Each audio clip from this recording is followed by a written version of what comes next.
avioncito Rambert, Rambert. Ayer el Tonino Melgar parecía el avioncito Rambert. ¿Cuántos hinchas? Que levanten la mano los hinchas del Bolívar que se acuerdan de avioncito Rambert.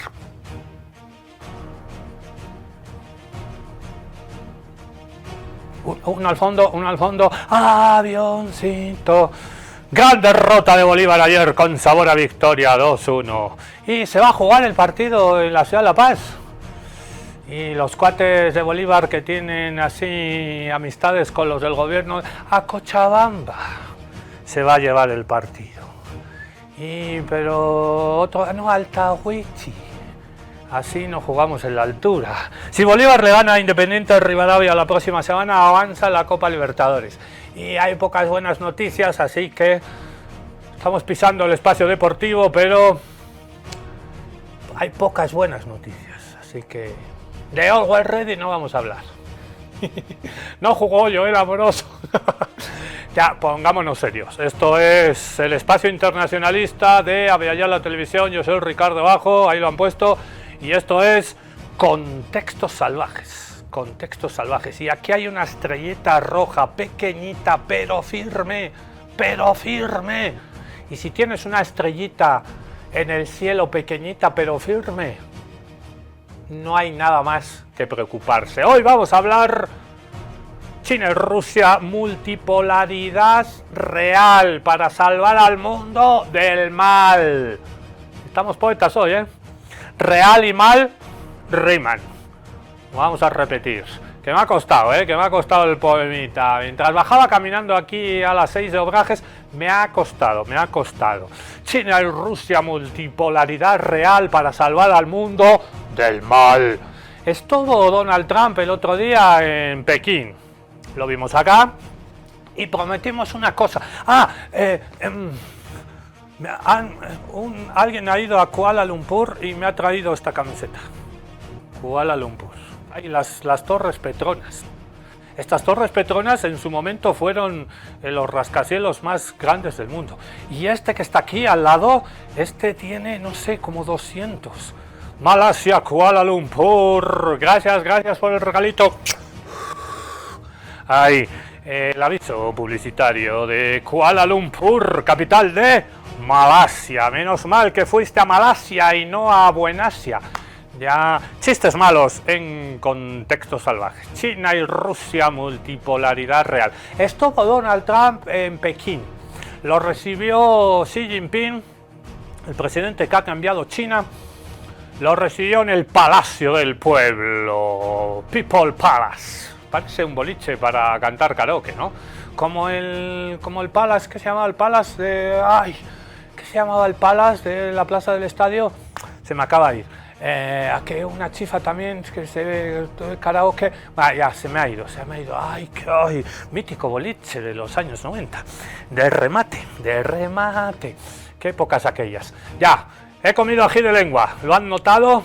No hay lengua, no hay pollo, no hay huevos. ¿Cómo se enamora en La Paz? He traído un pollito y una docena de huevos. ¿Puedo pasar? Perdonado todos tus pecados, hermano. Adelante. Si has venido con pollo y huevito, marraqueta, quesito más, ya. Está usted perdonado. Paz vobiscum, que la paz sea con todos ustedes. Pase, hermanito, pase. Todos tus pecados están perdonados. Donald Trump estuvo en el Palacio del Pueblo y lo prometimos. Y lo prometido es deuda. Vamos a ver hoy la diferencia entre la recepción que ha tenido Donald Trump en Pekín y la recepción que ha tenido Vladimirovich Putin. Ha llegado Putin ayer a últimas horas del martes, reunión tras reunión, acuerdos que firmó Estados Unidos y China por la visita de 2 días, 48 horas de Donald Trump. 1, 2, 3, 4. ¿Alguien levanta la mano? ¿Alguien sabe? Avioncito Rambert era un jugador de Boca que jugó en el Zaragoza de España y en muchos equipos y festejaba haciendo el avioncito. Y la hinchada de Boca le cantaba avioncito Rambert, Tonino Melgar, avioncito. En vez de Tonino le deberían decir avioncito Melgar, golazo. golazo, asistencia de Dorni, mi amigo Dorni. Un saludo al Dorni si nos está escuchando. La pasamos muy bien en la gira de Always por Europa. No, Dorni es muy buena gente. Yo soy strongista, pero Dorni es muy buena gente. Y Jairo Jin, su gran cuate también. ¿En qué estábamos? Las diferencias entre la visita de Donald Trump a China y la visita ahorita. Qué casualidad, ¿no? Dice Putin que ya estaba programada esa visita. ¿Saben cuántas? No, espera. Adivina, adivinanza. ¿Cuántos acuerdos firmaron Donald Trump y Xi Jinping? Sí, lo han adivinado. Cero patatero. Cero. Nada, Janiwa. Ni uno. Pura boca. ¿En qué se parecen Trump y Paz Pereira? Pura boca. Y no son de boca, sino perro ladrador, poco mordedor. Son gobiernos débiles, ambos. Gobiernos débiles que huyen hacia adelante y que han engañado a ambos, Trump y Paz Pereira, a sus electorados, a sus bases. La gente votó por ellos y ellos hicieron lo contrario de la gente que votó y confió en ellos. En eso se parecen, lo dijimos ayer, Paz Pereira y Donald Trump. Acuerdos que va a firmar, que ya está firmando Putin y Xi Jinping. Trump 0, Putin 40 ladrones, no, 40. Entre ellos los más importantes, 2 gasoductos por Siberia. Hoy vamos a repasar la historia, que no es tan amistosa como la de ahora, entre China y Rusia. China y Rusia, en la época de la Unión Soviética, tuvieron una guerra, precisamente porque los rusos les quitaron a los chinos más de 1 millón de kilómetros cuadrados ahí, por Siberia, por el Polo Norte, por la península de Kamchatka. Pero ahorita, ¿qué no consigue Donald Trump en este mundo? Sí, Donald Trump, muchas gracias, merci beaucoup, thank you very much. Hay que agradecerle a Donald Trump que está empujando el carro de la multipolaridad. El mundo multipolar. Nadie quiere hacer negocios con Estados Unidos porque Estados Unidos no es confiable. Paréntesis, se ha votado a la embajadora de Colombia por injerencia. ¿Y lo que hace Israel y Estados Unidos en Bolivia no es injerencia? Diciendo que aquí hay un golpe de Estado. Cierro paréntesis. Un saludo a la embajadora de Colombia, que nunca quiso venir a este programa. Ya no lo va a conseguir. Ya está rumbo a Bogotá. Drogotá, le decían a Bogotá en los tiempos de Pablo Escobar. Gaviria. El mundo multipolar que está construyendo China y Rusia es más confiable que el mundo que nos promete Estados Unidos con sus injerencias, sus belicismos y sus políticas de saqueo. Es un mundo más estable, más confiable. Los negocios, los empresarios, los ricos, ¿cuántas veces nos han pedido seguridad jurídica? Queremos llegar a un país donde haya seguridad. Bueno, China y Rusia hoy prometen seguridad. Y hasta hace 3 días nos decían esos señores ricos de la derecha, millonarios, los jailones, no, China, Rusia, no son confiables, son dictaduras, no hay que aislar, son amenazas. China es una amenaza. Decía hasta hace poco tiempo Estados Unidos, China es una amenaza, y ahora corren los gringos a negociar y a tener negocios con China, y solo ellos pueden tener negocios. China y Rusia están negociando 40 acuerdos, entre ellos esos 2 gasoductos. ¿Cuántos millones de metros cúbicos de gas van a ir por esos 2 gasoductos? Fuerza Siberia se llama.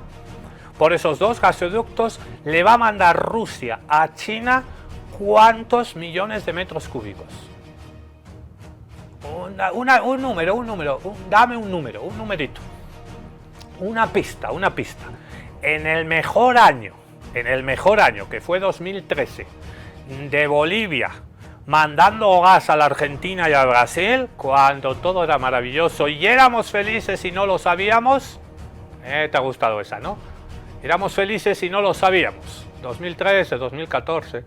¿Quién gobernaba? No, ahí lo voy a dejar.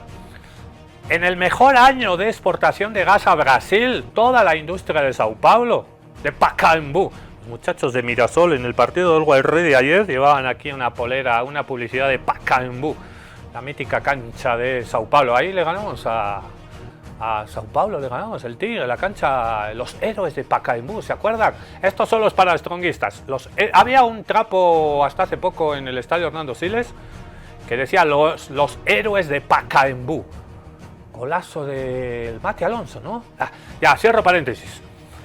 La industria de Sao Paulo, 18 millones de personas viven en Sao Paulo, 18 millones, el doble que en Bolivia.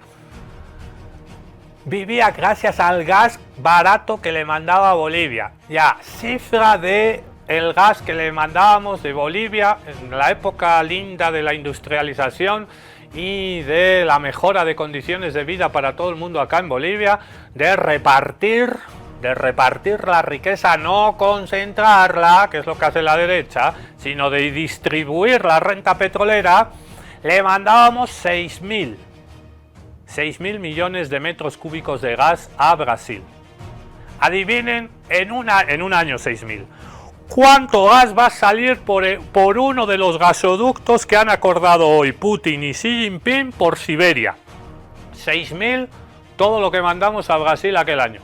Por ese gasoducto, por solo uno, 100.000, de 6 a 100.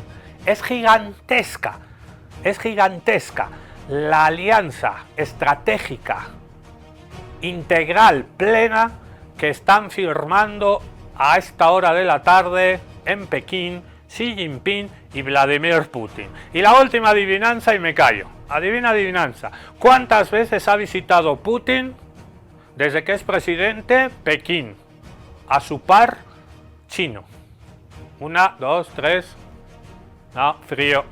No, 10, no, oigo 10 por ahí. No, frío. 25. Es la multilateralidad real para salvar al mundo del mal. Son los BRICS haciendo negocios y no en dólares, que este es un pequeño detalle del que vamos a hablar hoy.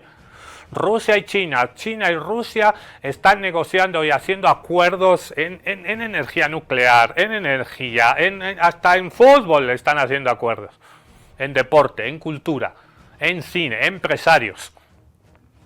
25 veces, y están negociando en yuanes y en rublos, no en dólares. Chacatau dólar, goodbye, yuanes y rublos. Es la multipolaridad real. Es el mundo estable y confiable que prometen y garantizan Pekín y Moscú. Au revoir, la France no. Au revoir, Estados Unidos of America, United States of America. Chao, imperio norteamericano. Chao, como decía el otro, chao.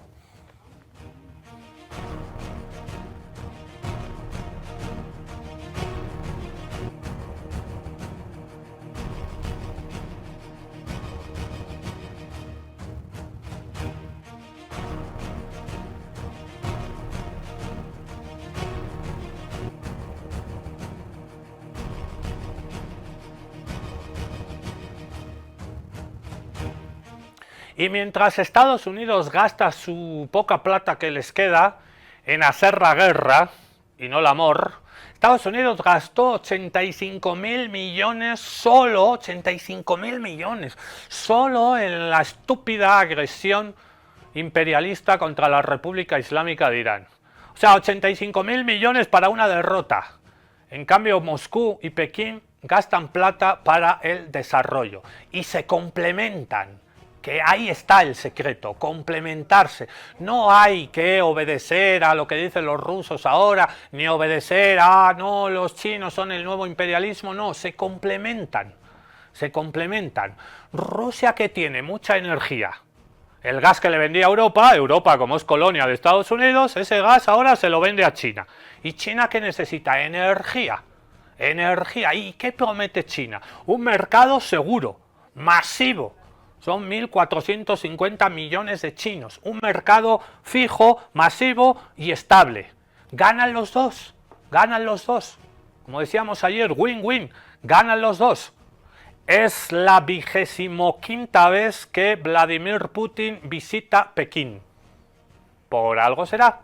Es el mundo multipolar al que avanzamos inexorablemente, quieran los gringos o no quieran los gringos.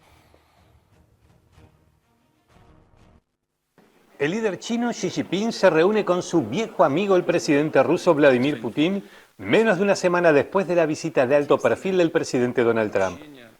China busca proyectarse como una potencia estable y predecible en un mundo sacudido por tensiones comerciales, guerras y una crisis energética. Ambas naciones presentan este viaje número 25 de Putin a China como una alianza a prueba de todo. Yeah, so there's no doubt that the timing of this visit is a bit cheeky on China's part and on Russia's part. And effectively, Trump has been sandwiched because just before he arrived, you had the Iranian foreign minister in town, and immediately after he leaves, he has the Russian leader in town. So it's some very cheeky diplomacy on Beijing's part. They're loving the optics of this. They're loving being the center of world attention, and they will be playing it for their domestic audience for all that it's worth. Si bien China se presenta como mediadora de paz en el conflicto y como parte neutral, el presidente ruso afirmó que China y Rusia se apoyan mutuamente en sus intereses fundamentales. The big thing on Putin's agenda will be to push through the pipeline, so to get the Siberian pipeline going. They've been negotiating for over a decade, or not a decade, probably about 8 years on this one. So I think that will be Putin's big hope that he signs off on this deal. And it was there in the 5-year plan back in March, so probably there'll be some movement on that. Durante la última visita del presidente ruso en septiembre del año pasado, ambas naciones acordaron construir el gasoducto Fuerza de Siberia 2. La escasez de suministro energético derivada del conflicto en Irán podría respaldar la postura rusa respecto al gasoducto como una fuente de gas a largo plazo para China. A pesar de las sanciones occidentales a las exportaciones de petróleo ruso, las refinerías chinas independientes son clientes habituales y las transacciones se liquidan mayoritariamente en yuanes chinos. What I think it will want to do is to express solidarity with Russia's exercise of its sovereignty, but also to make clear that China is a very powerful country and that the people from different places are coming to China to explore options. I mean, diplomatically, this is a good look for China. So I think that's probably what it wants from this, a sort of reinforcement of its image as a global player.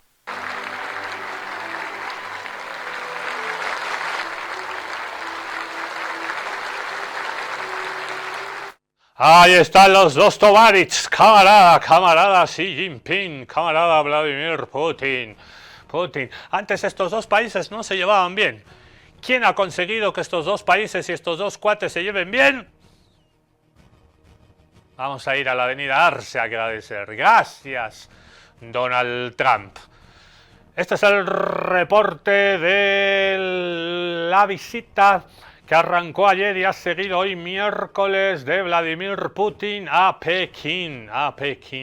Se respetan y se quieren mucho. Luego vamos a ver las diferencias, lo prometido es deuda, entre la visita de Trump y la visita de Putin. Pero fíjense, los chinos son medio fríos, ¿no? Así, no, los rusos también. Entonces, todos estos gestos de amabilidad, de cordialidad, dar la mano, fíjense en todos estos detalles. Pero antes de eso, resumen de los acuerdos. Van a firmar 20 con su puño y letra, pero se van a terminar por acordar más de 40. La fructífera visita número 25 de Putin a Pekín. Los presidentes de China, Xi Jinping, y Rusia, Vladimir Putin, firmaron una declaración conjunta para el fortalecimiento de la cooperación estratégica y reforzamiento en las relaciones internacionales de ambas naciones. Además, los mandatarios aprobaron una segunda declaración sobre el establecimiento de un mundo multipolar y relaciones de nuevo tipo, durante una ceremonia celebrada en la capital china. Seguidamente, Xi y Putin presidieron también la firma de una veintena de acuerdos y memorandos de entendimiento entre Rusia y China. Entre los documentos firmados figuran memorandos en cooperación científico-técnica, energética, preparación de cuadros, políticas antimonopolio, transporte ferroviario, entre otros. Xi recibió con honores en el Gran Palacio del Pueblo de Pekín a su homólogo ruso, a menos de una semana después del viaje realizado por el mandatario estadounidense Donald Trump. Este viaje coincide con el 25 aniversario del Tratado de Buena Vecindad, Amistad y Cooperación entre China y Rusia y con el 30 aniversario del establecimiento de su asociación estratégica, dos efemérides que ambos gobiernos han usado para subrayar la continuidad de sus vínculos. Antes de aterrizar en Pekín, Putin difundió un mensaje dirigido al pueblo chino en el que calificó a Xi de buen amigo, afirmó que las relaciones entre ambos países han alcanzado un nivel sin precedentes y sostuvo que Moscú y Pekín desempeñan un papel estabilizador en la escena internacional. Poco antes del inicio de la invasión rusa a gran escala de Ucrania, en 2022, Xi y Putin proclamaron en Pekín una amistad sin límites, una fórmula que desde entonces ha acompañado el estrechamiento de los vínculos políticos, comerciales y energéticos entre ambos países. Ambas naciones abogaron por una pronta reanudación de las negociaciones en torno a Irán para evitar una ampliación del conflicto en Medio Oriente, al tiempo que condenaron los ataques de Estados Unidos e Israel. Añadieron que Pekín y Moscú comparten la opinión de que los ataques militares de Estados Unidos e Israel contra Irán violan el derecho internacional y las normas fundamentales de las relaciones internacionales y minan gravemente la estabilidad en Medio Oriente. Además denunciaron el asesinato de dirigentes de países soberanos, la desestabilización de la situación política interna, la instigación de un cambio de poder y el descarado secuestro de líderes nacionales para su enjuiciamiento, según explicaron. Xi y Putin condenaron el asesinato del líder supremo Ali Khamenei como el apresamiento del líder venezolano Nicolás Maduro a manos de Estados Unidos. En cuanto a la Franja de Gaza, rusos y chinos abrogan por alcanzar una tregua sólida que permita estabilizar la situación y el acceso ininterrumpido de la ayuda humanitaria a todos los necesitados. Si hace 20 años, o 10, o 5, nos decían que Rusia y China iban a ser los garantes y defensores del derecho internacional, de la paz, de la integración, de las relaciones comerciales, de la OMS, de la Organización Mundial del Comercio, de negociar, del capitalismo, nos hubiéramos reído. Y no, estás en pedo. Si nos hubieran dicho hace 20, hace 15, hace 5 años que Estados Unidos iba a estar en contra de la diplomacia, del derecho internacional, de las instituciones internacionales, de la ONU, que se iban a salir de todas las organizaciones, que iban a quitar su platita de la UNICEF, de la OMS, de la Organización Mundial de la Salud, y que China y Rusia, los dos con la estrella roja en la bandera. Los rusos ya no tienen, ¿no? Ya, luego vamos a hablar de eso. Que estos dos países que eran el demonio, que eran la amenaza para el mundo civilizado, para el orden y todas esas vainas con las que nos mentían desde el norte global, no nos lo hubiéramos creído. Y hoy estos dos países son los garantes de la estabilidad, del comercio, de la integración, del desarrollo, de la justicia, de la libertad, de la no imposición, de la anti-injerencia, etcétera, etcétera, etcétera. Ah, no, sí, pero los chinos también, ya no, te piden cosas. Estados Unidos, ¿quién quiere hacer negocios con ellos? Y estos, ¿quién quiere hacer negocios con China? Todo el mundo quiere hacer hoy negocios con China, con la República Popular China, con la estrella amarilla en una bandera roja. ¿Quién lo hubiera dicho? Lo prometido es deudo. Lo prometido es deuda. Vamos con las diferencias en este videíto. Primero la visita de Putin y luego la visita de Donald Trump. Le hemos quitado todo el palabrerío, bastante hablo yo, para que vean ahí como en los crucigramas, ¿no? En los pasatiempos. Encuentra las diferencias. Find the difference.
Ahí veíamos las diferencias entre la visita de Donald Trump a Pekín y días después dicen que no estaba preparado, que ya estaba acordado. Obviamente estas visitas se programan con meses, incluso con años, porque se firman muchos acuerdos. ¿Se han dado cuenta cómo estaban los niñitos ahí, los chinitos y chinitas, y votando, gringo loco, el que no vote es gringo loco, el que no vote es? Así estaban, traducción simultánea gracias a Contextos Salvajes.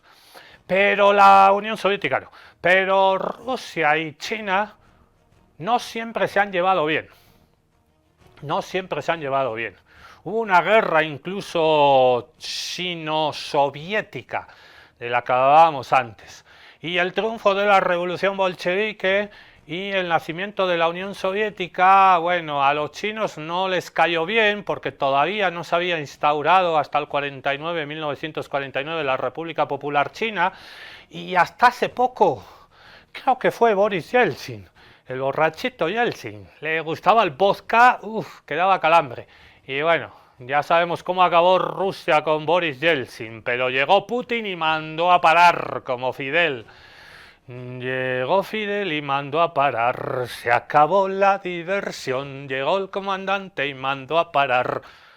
Los vínculos históricos no precisamente amistosos entre China y Rusia, Rusia y China. A continuación, abre las puertas en par la escuelita de Contextos Salvajes.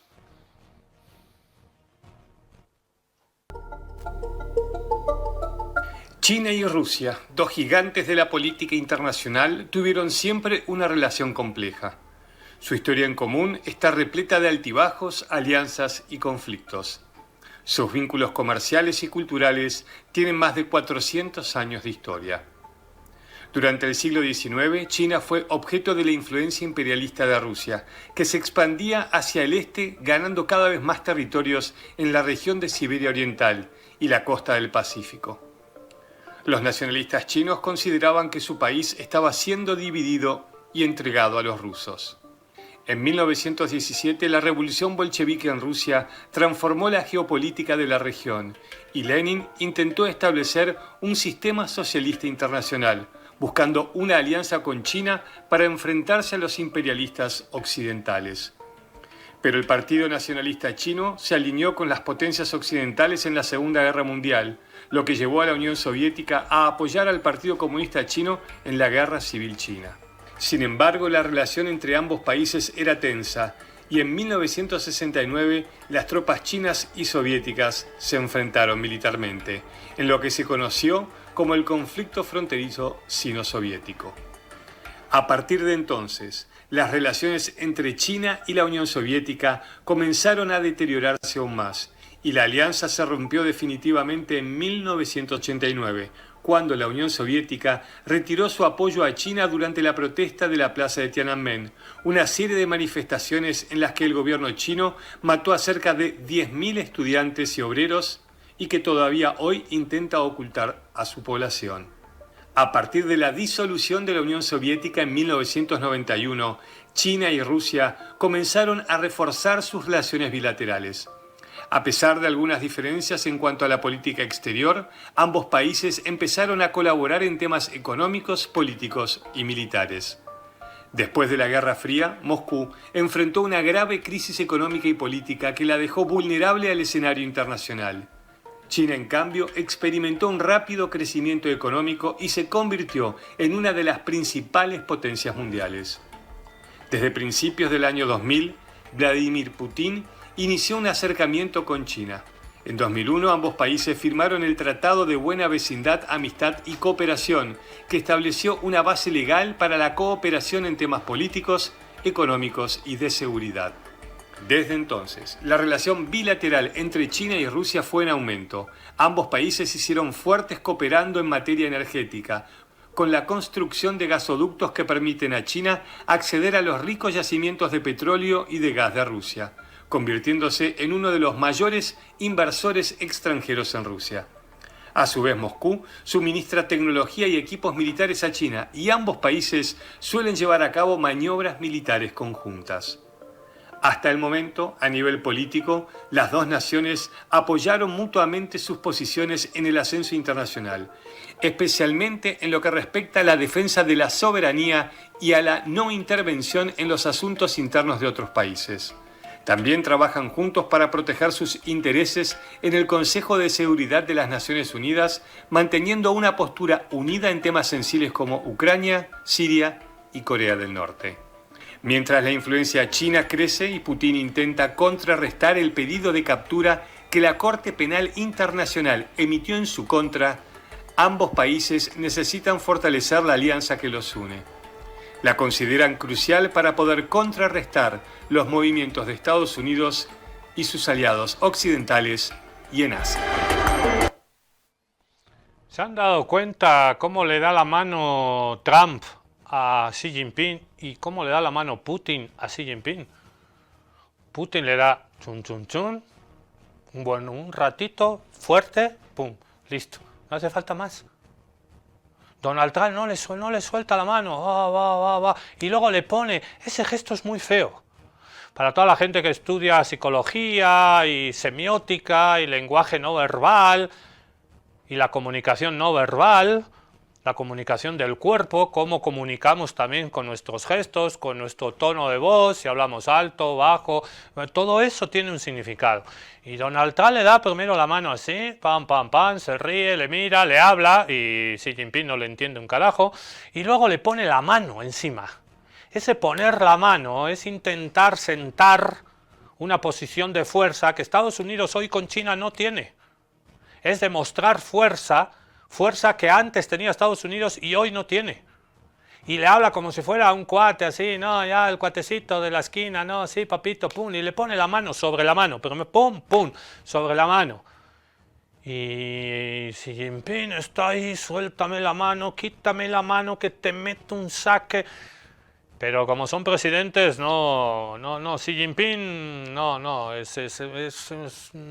hace yoga por las mañanas y hace tai chi por las mañanas, tai chi.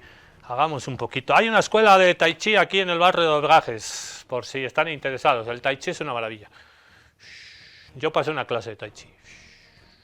Hay que hacer así unos movimientos.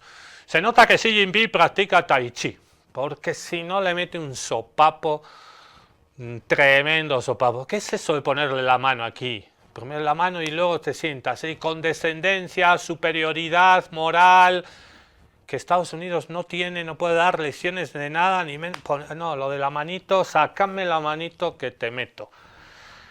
Pekín y Moscú están negociando en yuanes y en rublos. Chao dólar.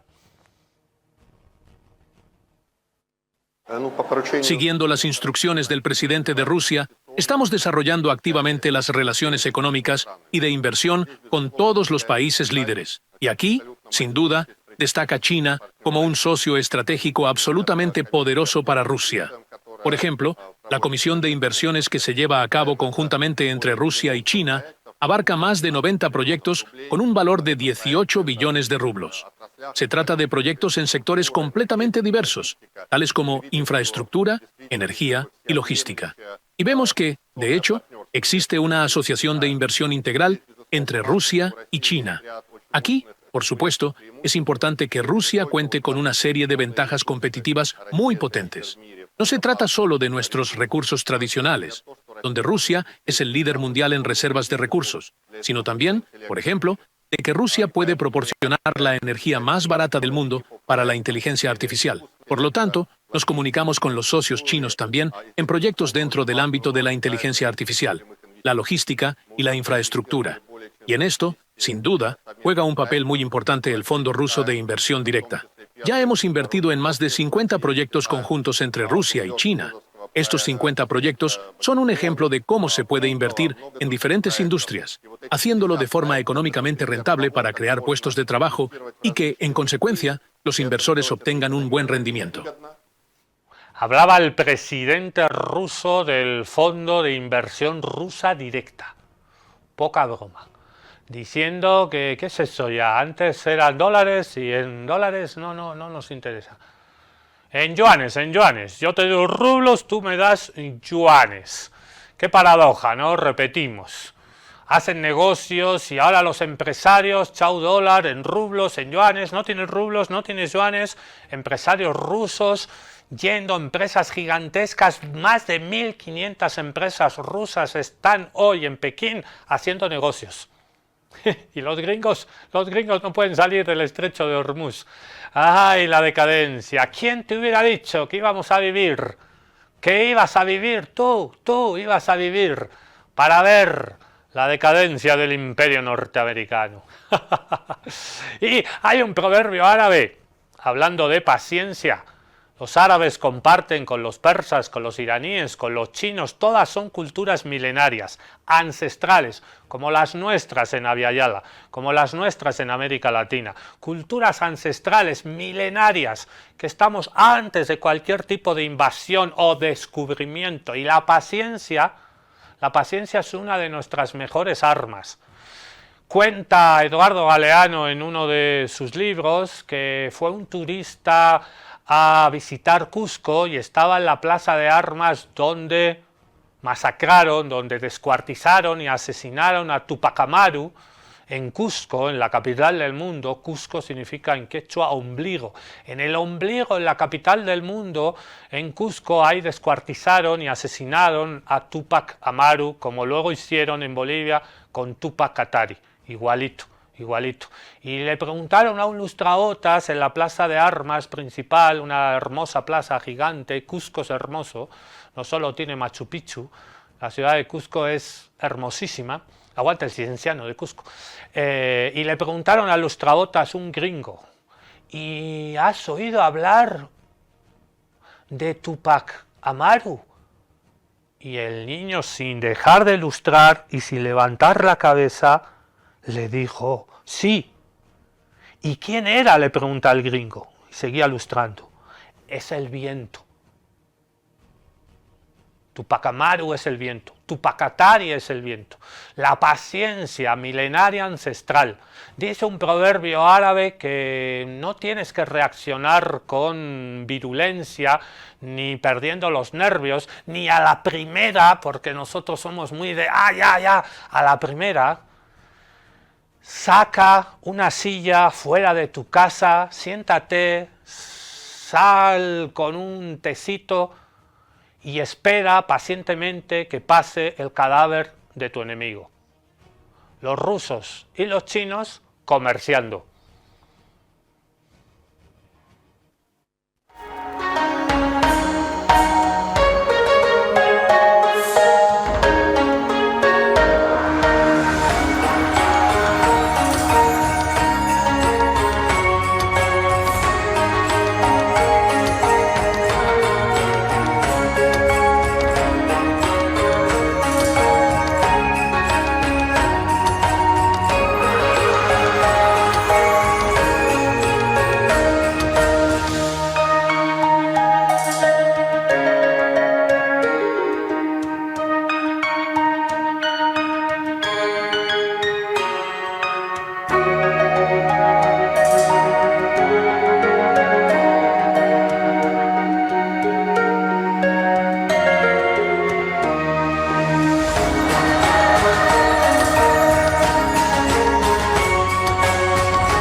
Qué linda la música de la República Popular China. Y los gringos también se han dado cuenta, están analizando como nosotros acá en Contextos Salvajes por Abya Yala Televisión, donde si no, las diferencias de trato y las diferencias en resultados sobre todo. Y hasta los gringos se han dado cuenta de que la última visita de Donald Trump a China solo ha servido para graficar, simbolizar, para ver con sus ojitos un país en decadencia. Y no es China. Un país que va para abajo, y no es China, son los Estados Unidos. La visita de Donald Trump a Pekín ha servido para eso, para ver todos, incluso los gringos, su propia decadencia. La reciente visita de Donald Trump a China dejó una sensación incómoda en parte de la prensa estadounidense. The Wall Street Journal publicó un análisis donde presenta a Xi Jinping como el líder mundial que siempre quiso ser, aunque señala que ese ascenso también ha generado tensiones internas en China. El texto aparece justo cuando Vladimir Putin llega a Pekín, en un movimiento que refuerza la imagen internacional construida por Xi Jinping desde que tomó el poder en 2012.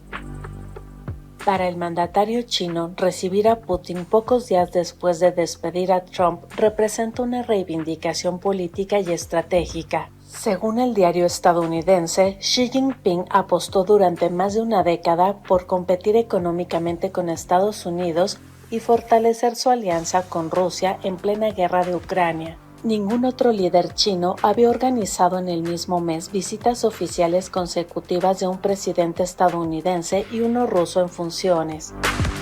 El impacto del reportaje es mayor porque proviene de The Wall Street Journal, considerado uno de los medios más cercanos a la Casa Blanca. La lectura que deja es dura. China aparece consolidada como la nueva gran potencia global, mientras Estados Unidos transmite una imagen de desgaste. Después de la gira de Trump por Pekín, en gran parte de la prensa estadounidense comenzó a instalarse un sabor amargo de decadencia nacional.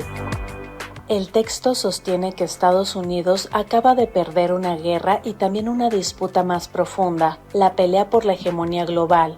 La guerra con Irán mostró, según esta visión, que no basta con tener superioridad militar para imponerse. Mientras tanto, en el tablero geopolítico más amplio, varios analistas consideran que Trump aceleró el debilitamiento internacional estadounidense. Li Yuan, periodista de The New York Times, explica que durante décadas muchos chinos observaron a Estados Unidos con admiración, envidia y resentimiento. Para ellos, representaba riqueza, estabilidad institucional y poder tecnológico, pero el ascenso de Trump y su turbulento segundo mandato, afirma, destruyeron esa percepción. Yuan cuenta que un grupo nacionalista ligado a la Universidad Renmin incluso publicó un informe titulado «Gracias Trump». Ese documento aseguraba que los aranceles, ataques a aliados, políticas antiinmigratorias y agresiones contra el establishment estadounidense terminaron fortaleciendo a China y debilitando a los Estados Unidos. Los autores describieron a Trump como un acelerador de la decadencia política estadounidense, señalando polarización, disfunción institucional e incluso una inestabilidad al estilo latinoamericano. Según el informe, la hostilidad hacia China terminó impulsando la autosuficiencia estratégica china. The Atlantic abordó la decadencia desde otro ángulo, el envejecimiento del propio Trump. La revista recordó que asumió nuevamente la presidencia como el mandatario de mayor edad en iniciar un mandato. Jonathan Lemire describe a un Trump que viaja menos, usa zapatos más cómodos y parece cabecear durante reuniones, aunque su presencia física y su capacidad para dominar la atención pública siguen diferenciándolo de Joe Biden. Trump, dice el autor, inunda constantemente las pantallas y redes sociales para mantener la percepción de fortaleza y omnipresencia. Pero los números muestran un deterioro creciente. Diversas encuestas registran niveles históricos de desaprobación para Trump. The New York Times y Siena reportaron que la mayoría de los votantes consideran equivocada la decisión de ir a la guerra con Irán, mientras crece el pesimismo económico. Jonathan Lemire sostiene que Trump gobierna mediante el miedo y la intimidación, pero que esta vez quedó atrapado en un conflicto que no salió como esperaba. Irán, lejos de acobardarse, fortaleció su control sobre el estrecho por donde circula el 20% del petróleo mundial. Y mientras las amenazas de Trump no funcionan, las burlas aumentan. Ya conoces el chiste. La Casa Blanca va a empezar a hablar de los archivos de Epstein para desviar la atención de lo mal que va la guerra contra Irán. I don't think so. No, creo que no van a soltar los archivos Epstein porque cae Trump al día siguiente. ¿Han visto ese informe de esa universidad en Estados Unidos dándole gracias a Donald Trump de parte de China? Y si dentro de 20, 30 años descubrimos que Donald Trump era un agente chino, ahí la dejo picando en el área chica. El que pueda rematar de cabeza, que lo haga. Y si es un agente ruso, Donald Trump está haciendo muchas cosas raras, así que no hay que descartar nada. El Manuel Rocha, el embajador gringo aquí en La Paz, había sido agente cubano. Así que y ahora está en cana, le han pedido cadena perpetua. Libertad para Manuel Rocha. Es aquel que dijo voten por quien sea, pero no voten por Evo, y Evo ganó las elecciones. Ese fue el embajador norteamericano que luego se supo que era doble agente y trabajaba también para los servicios secretos de la República de Cuba. Cuba va, Cuba no se rinde, Cuba firme. Nosotros nos vamos con el Mirko Casale, que especula sobre si este choque entre Estados Unidos y China y Estados Unidos no va a acabar mal, no va a acabar en una guerra provocada por la potencia decadente, por la potencia que va para abajo. Es la trampa de Tucídides, que hablábamos el otro día, Esparta y Atenas, Atenas y Esparta, y pasó lo que pasó. Nos lo explica y con él nos vamos. Es pasiva. Muchas gracias, Xie. Ha sido un capítulo especial de Pekín y Moscú. Multipolaridad real para salvar al mundo del mal. Nos vamos con Mirko. Nosotros volvemos mañana. Más y mejor. Tinkuna Kamakatsun. Trump visitó Pekín, pero en lugar de filosofía china, le dieron una lección de filosofía griega, o de ambas en realidad. La visita oficial del presidente estadounidense al gigante asiático transcurrió como una auténtica alegoría de las profundas diferencias entre historia, cosmovisión y enfoque geopolítico que existen entre ambas potencias. Diferencias que pueden sintetizarse en un solo nombre con un origen geográfico curiosamente situado a media distancia entre Washington y Pekín. Tucídides. Ahí les va.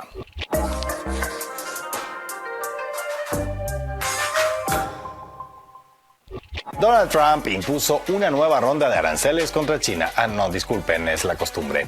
Quería decir que Donald Trump visitó China en busca de buenas perspectivas de negocios y con el ánimo de mejorar las relaciones entre ambos tras la andanada de medidas coercitivas comerciales que trató de aplicar sin demasiado éxito cuando inició su segundo mandato. Acompañado de un montón de grandes empresarios y miembros de su gobierno, el mandatario, fiel a su estilo, resumió la visita de forma grandilocuente, atribuyéndose inmensos éxitos y calificándola con una interminable serie de adjetivos hiperbólicos, como es su costumbre para todo lo que hace y también para lo que no. Sin embargo, la inmensa mayoría de analistas no comparten el entusiasmo del presidente estadounidense.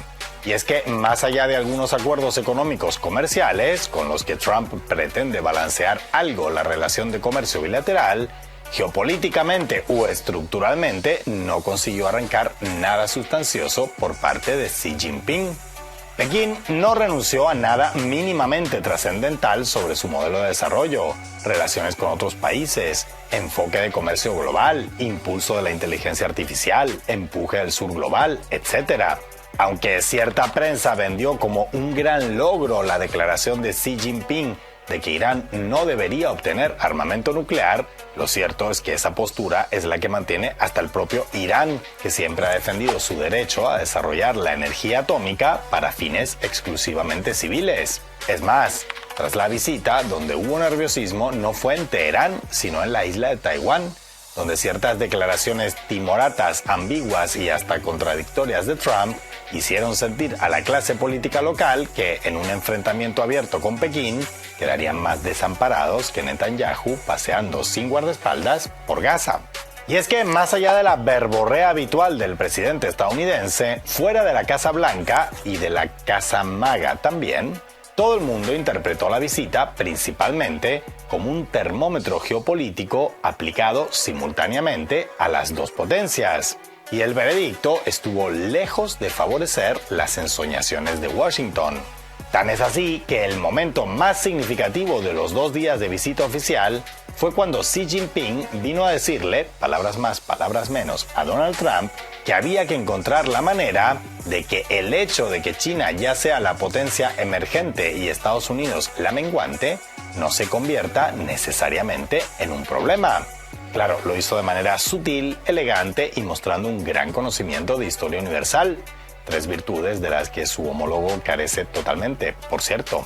Y en lugar de hacerlo citando a Confucio, lo hizo mencionando las enseñanzas de otro sabio, prácticamente contemporáneo al filósofo chino, pero nacido a varios miles de kilómetros, en Alimos, parte de Atenas de la antigua Grecia.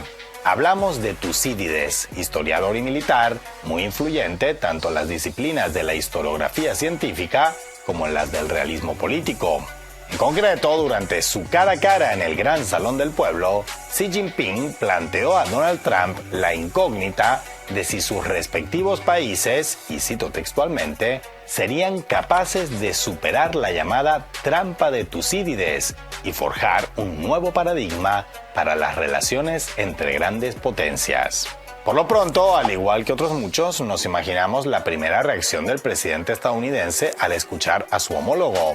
Seguramente habrá murmurado "¿Tucidi para sus adentros, se habrá volteado hacia su equipo en busca de alguna pista y al ver a Marco Rubio con su expresión habitual, se habrá resignado a seguir con ese interrogante hasta que concluyera el encuentro.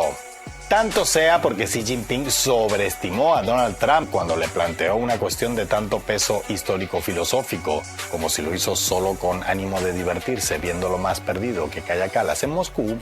Lo que el líder chino quiso decir con ese planteamiento no fue cualquier cosa, porque la llamada trampa de Tucídides hace referencia a un concepto acuñado por el historiador ateniense hace unos 2 milenios y medio, según el cual el surgimiento de una nueva potencia y el temor que éste inspira en otra potencia menguante hacen que el choque entre ambas sea prácticamente inevitable. Tucídides no sacó esa conclusión de la nada, sino que fue producto directo de su profunda observación de acontecimientos de la época y región en la que le tocó vivir. En sus propias palabras, fue el ascenso de Atenas y el temor que esto infundió en Esparta lo que hizo inevitable la guerra. Cambian Atenas por China y Esparta por Estados Unidos en esa cita y los paralelismos que surgen son escalofriantes, ¿verdad? El concepto de trampa de Tucídides fue rescatado en 2017, con Trump ya en la Casa Blanca en su primer mandato, por un politólogo estadounidense que escribió un libro que lleva por título Destinados a la Guerra. En él, con las ya por entonces tensas relaciones entre Washington y Pekín en mente, Graham Allison cita 12 casos históricos que darían la razón a Tucídides en su vaticinio de que una potencia teme tanto el surgimiento de otra que la guerra es inevitable. En algunos de los ejemplos que cita el autor, el vencedor del choque bélico fue la potencia pujante y en otras la menguante, que encontró en la guerra la única salida a su acuciante pérdida de hegemonía. Sin embargo, en el libro también aparecen ejemplos de confrontaciones armadas aparentemente cantadas que finalmente no se dieron de esa manera y siguieron su curso confrontacional de formas menos sangrientas. Y es justo en esa línea que se expresó Xi Jinping, porque el líder chino no habló de confirmar a Tucídides, sino de superarlo, es decir, encontrar la manera de que Estados Unidos y China eviten caer en un choque armado, quitándole la razón al historiador ateniense en lugar de dándosela. Y en ese sentido, la pelota está claramente en el tejado de Washington, que ha demostrado ser una potencia con una irrefrenable tendencia a resolver las diferencias mediante la violencia, especialmente si la comparamos con China, que no ha participado en una guerra desde hace más de 45 años. De todas formas, como dijo el analista chino Víctor Gao en una entrevista reciente, no importa el tipo de guerra que en Washington pudieran estar tentados en aplicar contra China. En sus palabras, tanto si es una guerra convencional, no convencional, directa, indirecta, tipo proxy, comercial o de aranceles, Estados Unidos no saldrá victorioso, sino derrotado. Eso lo saben en Pekín y también en Washington, aunque lo disimulen.